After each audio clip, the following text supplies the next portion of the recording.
Hello everyone, কেমন আছো তোমরা সবাই? আশা করছি তোমরা সবাই খুব ভালো আছো আর আমরাও অনেক ভালো আছি। আমি আবারও চলে আসলাম তোমাদের সাথে জাপানে আমার প্রেগনেন্সি জার্নির আরও একটা ব্লগ নিয়ে। তো আজকের এই ব্লগে তোমাদেরকে আমি বলবো যে প্রেগনেন্সির কোন কোন জিনিসগুলো আমরা প্রথমে একদমই বুঝতে পারিনি আর যেগুলো কিন্তু অ্যাভয়েড করে গেছি, আর এই অ্যাভয়েড করে যাওয়া কিন্তু একদমই ভালো না। তাহলে এন্ড অবধি দেখতে থাকো, আশা করছি তোমাদের এই ব্লগটা অনেক হেল্পফুল হবে। তো আজকের দিনটা না এত সুন্দর দিনটা ছিল, মঙ্গলবারের দিন মানে কালকেরই দিন। এত মেঘলা ছিল, এইবার মনে হচ্ছে যেন শীতটা খুব তাড়াতাড়ি পড়বে। সকাল থেকে যেমন মেঘলা তেমন ঠান্ডা ঠান্ডা হাওয়া দিচ্ছে, মাঝে মধ্যে একটুখানি রোদ উঠছে, তবে বেশি একটা ভালো করে না।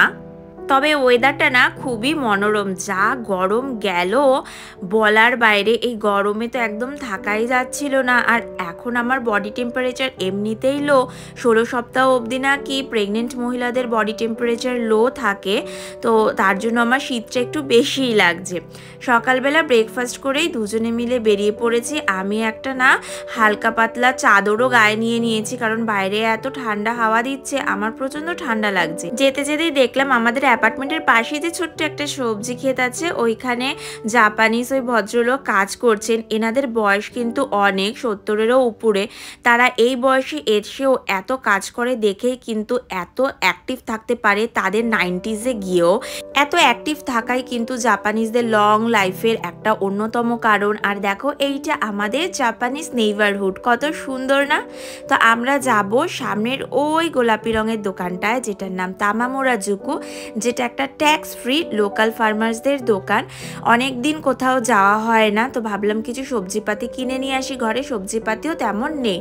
আর দেখো, এই চেরি ফুল গাছটার পাতাগুলো ঝরে ঝরে যাবে, লাল হয়ে এসেছে, মানে এটা আভাস দিচ্ছে যে শীত খুব তাড়াতাড়ি পড়বে। অফিসিয়ালি জাপানে এখন শরৎকাল চললেও শরৎকাল থেকেই কিন্তু জাপানের ঠান্ডা ভাব বা শীতের ওয়েদার চালু হয়ে যায়। আর একদম এখানে শীত বলতে বোঝায় যখন আর কি বরফ পড়ে, মানে ডিসেম্বর মাস থেকে ফেব্রুয়ারি মাস অবধি এই জায়গার জাপানে শীতকাল ধরা হয়ে থাকে। দোকানটার ভেতরে ঢুকতেই দেখলাম তেমন একটা বেশি সবজিপাতি নেই। পেঁপে উঠেছিল, দাম বেশি, তবে ফার্স্ট ট্রাইমেস্টার বা হোল প্রেগনেন্সিতেই পেঁপে একদমই নাকি খাওয়া উচিত না, তার জন্য আমি পেঁপে খাচ্ছি না। আর এখানে দেখলাম শশার দামও না একটু বেশ ভালোই, যেহেতু এখন গরমটা আর নেই, আস্তে আস্তে ঠান্ডা পড়ছে, তাই গরমের শাকসবজিও আস্তে আস্তে দাম হতে শুরু করেছে।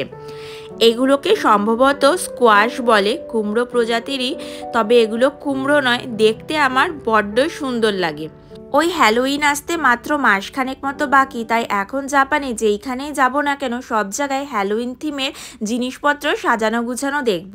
এই দোকানটা আসলে আমার আরেকটা যেটা জিনিস ভালো লাগে, এইখানে আমাদের ইন্ডিয়ান ফুড বিক্রি হয়, মানে নান বিক্রি হয়, আলাদা করে নান বিক্রি হয়, আবার আলাদা করে নানের সাথে খাওয়ার জন্য নানান ধরনের আইটেমসও বিক্রি হয়। যেমন এইখানে ছিল কিমা কারি।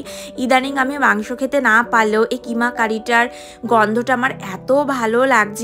আর জাপানিজরা ইন্ডিয়ান ফুড বলতে কিন্তু নানকেই বেশি চেনে, মানে ইন্ডিয়ান ফুড হিসেবে এই নান রুটি আর কিমা কারি, বাটার চিকেন, এইগুলোই কিন্তু জাপানিজদের মধ্যে খুবই জনপ্রিয়। তারা বিভিন্ন ইন্ডিয়ান রেস্টুরেন্টে গিয়ে এই আইটেমগুলোই বেশি খেয়ে থাকে।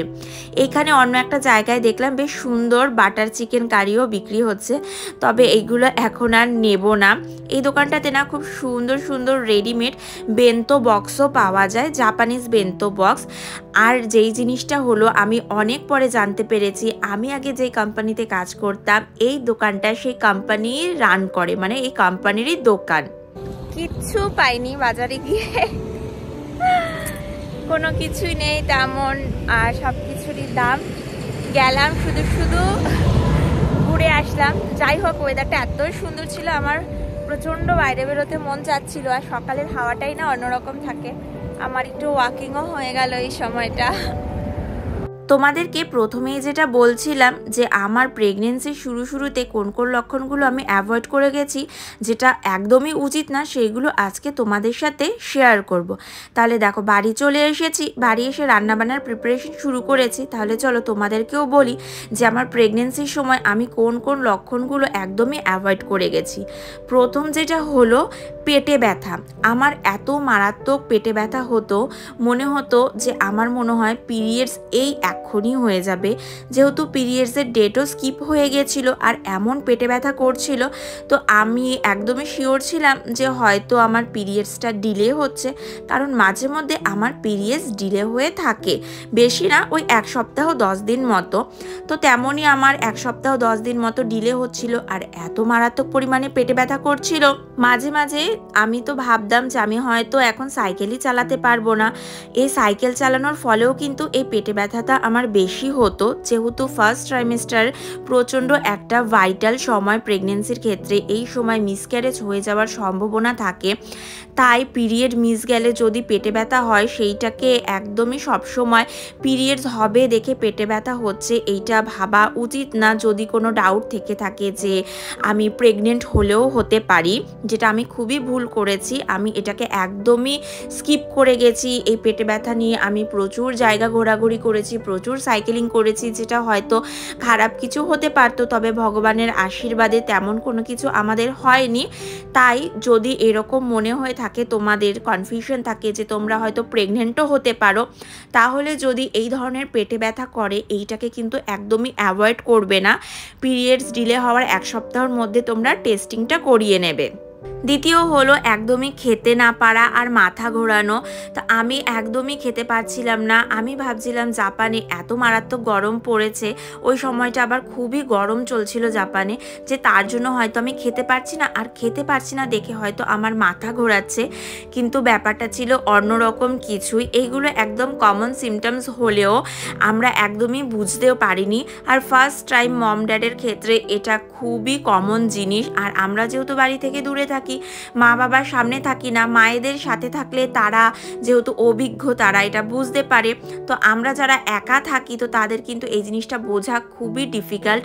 তাই এই ধরনের কোনো সমস্যা হলেও কিন্তু তোমরা মনে একটা ডাউট থাকলে অবশ্যই সেইটার জন্য হোম টেস্টিং করতে পারো, কারণ এইভাবে মাথা ঘুরে পড়ে গেলে কিন্তু নিজের শরীরও অনেকটাই খারাপ হয়ে যায়, আর হেলথের জন্য কিন্তু একদমই ভালো না যেইটা। আর আমার আরেকটা জিনিস যেটা আমি একদমই অ্যাভয়েড করে গেছি, সেইটা হলো বুক ভার হয়ে থাকা। প্রায় সময়ই অল্প খাওয়া দাওয়া করলেও বা নর্মাল হালকা পাতলা খাওয়া দাওয়া করছি, জল ঠিকঠাক মতো খাচ্ছি সারাদিনে, তাও আমার বুক একদম ভারী হয়ে থাকতো, মনে হতো যেন গ্যাস হয়ে আছে। তো এইটাও আমি দেখলাম আমার প্রেগনেন্সিরই একটা লক্ষণ। যদিও প্রেগনেন্সির লক্ষণ সবার আলাদা আলাদা হয়, তো আমার ক্ষেত্রে এইটা আরেকটা প্রবলেমই বলতে পারো যে হয়েছিল। কারণ এই সময় হঠাৎ করে কিন্তু কোনো রকম কোনো ওষুধ খাওয়া ঠিক না। হঠাৎ করে কোনো রকম কোনো ওষুধ খেলে উল্টো রিয়াকশনও হতে পারে। তো আমি ভাগ্যিস বুক ভারী হয়ে থাকার পরেও বা গ্যাসি ফিল করার পরেও আমি কোনো রকম কোনো ওষুধ খাইনি। আসলে ওটা কোনো গ্যাসই ছিল না। পরে ডক্টরও আমাকে বলেছে যে এগুলো নর্মাল প্রেগনেন্সি সিমটমস, এগুলো গ্যাসের কোনো সিমটমস না। তুমি দিনে 2 লিটারের ওপরে জল খাচ্ছ, হালকা পাতলা খাওয়া দাওয়া করছো, এগুলোতে কিন্তু গ্যাস হওয়ার কোনো সম্ভাবনাই থাকে না। তুমি মুভমেন্টস ভালো করছো। এইগুলো হলো এক এক ধরনের প্রেগনেন্সি সিমটমস যেটা তোমার দেখা গেছে। আসলে এই সিমটমসগুলো নাকি আমার মারও হতো, তো সেই জিনিসটাই আমি পেয়েছি। এই 3-4টে মারাত্মক জিনিস আমি অ্যাভয়েড করে গেছি, যেটা কিন্তু অ্যাভয়েড করা একদমই উচিত না। বিশেষত একদম প্রথমেরটা মানে পেটে ব্যথার জিনিসটা, পেটে ব্যথা করেছে, আমি তাও ভারী কাজ করেছি, খুব হুটোপাটি করেছি, তবে ভগবানের কৃপায় সব কিছু আমার ঠিক ছিল। তো আশা করছি তোমরা যারা নিউ মম হতে চলেছো বা তোমাদের মনে যদি কোনো রকম কোনো ডাউটস থাকে, তো এই সব ধরনের জিনিস যদি তোমাদের সাথে হয়ে থাকে, তোমরা কিন্তু অবশ্যই ডক্টরের পরামর্শ নেবে, কারণ প্রেগনেন্সি কিন্তু খুবই ভাইটাল একটা জিনিস, বোথ মা এবং বাচ্চা দুজনের জন্যই। দেখো এত কথা বলতে বলতে তোমাদের সাথে আমার সকাল থেকে বিকেল হয়ে গেছে। তো রাত্রিবেলা আমি চলে এসেছি এখানে আমার ডিনার করতে। আমরা তো সন্ধ্যার মধ্যে রাতে ডিনারটা করে ফেলি। ও যেহেতু নাইট শিফট গেছে, আজকে আমি তাই একটু ছোলার স্যালাড বানিয়ে খেয়েছি। তো আজকের ভিডিওটা এই অবধিই রাখছি। আশা করছি তোমাদের খুব ভালো লেগেছে। আর ভিডিওটা তোমাদের কাছে হেল্পফুলও হয়েছে। তো ভালো লাগলে কিন্তু সবাই আমার পাশে থেকো, যারা নতুন এসেছো প্লিজ আমাকে সাবস্ক্রাইব করে দিও।